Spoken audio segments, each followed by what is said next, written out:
ain't gonna come to you as a real person. You know, we've all been there. We've all been shamed.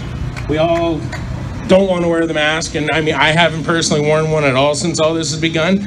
And over it, let's see, I've had death threats. I've had the police knock on my door to make sure that nobody's followed through on them. I have lost friends. I've lost family. And I know you guys have all... Closer. Oh, sorry, closer. Lost friends, lost family, and you're all in the same boat. So all I can say is that if you're out there, don't be ashamed. Don't worry about it. Like Vlad said, smile. Look people in the face. Don't...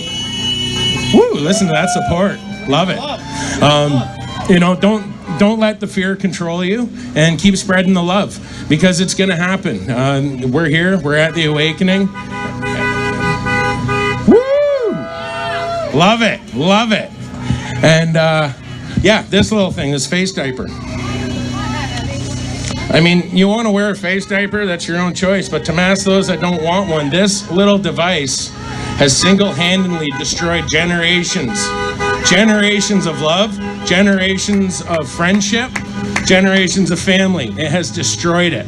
So without saying too many more words, I'm just going to do a little thing that I think says more words than any of us could ever state.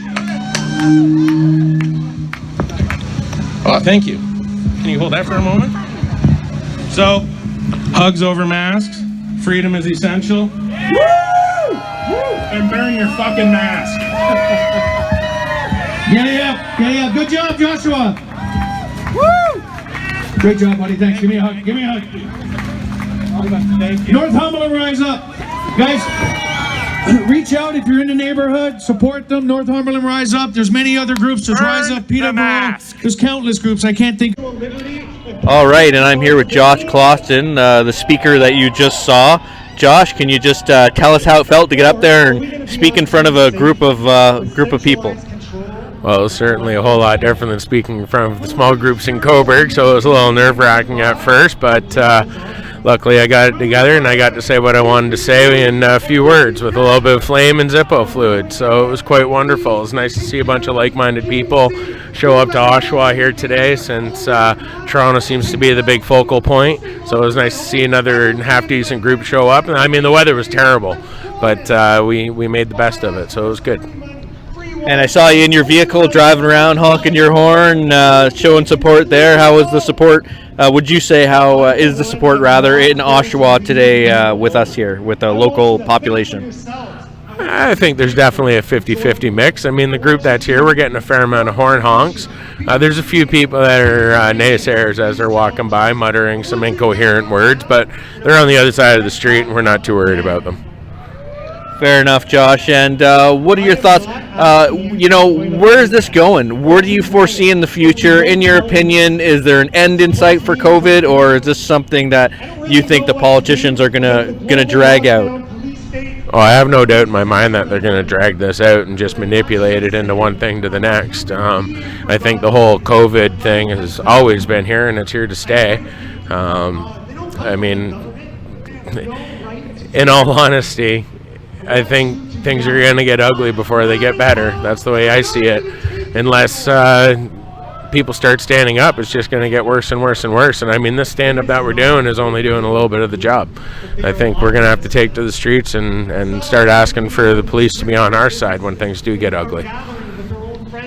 Yeah, I have to agree with you on that. It's where the metal meets the meat, and quite honestly, it's the police, in my opinion, they're being used. They're being used by politicians to push these orders and push these mandates.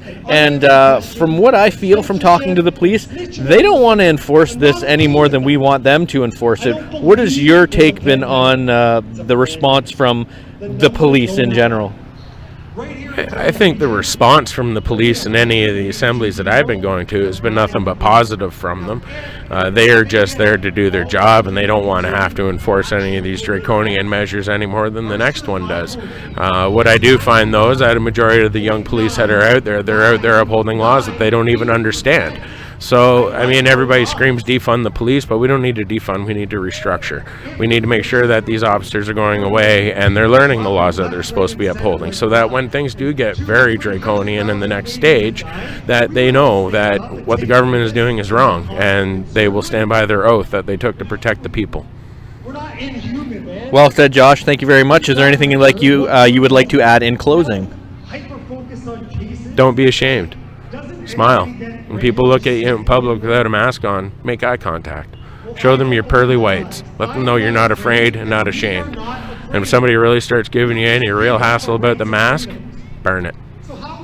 Take care. When we've accomplished the goal of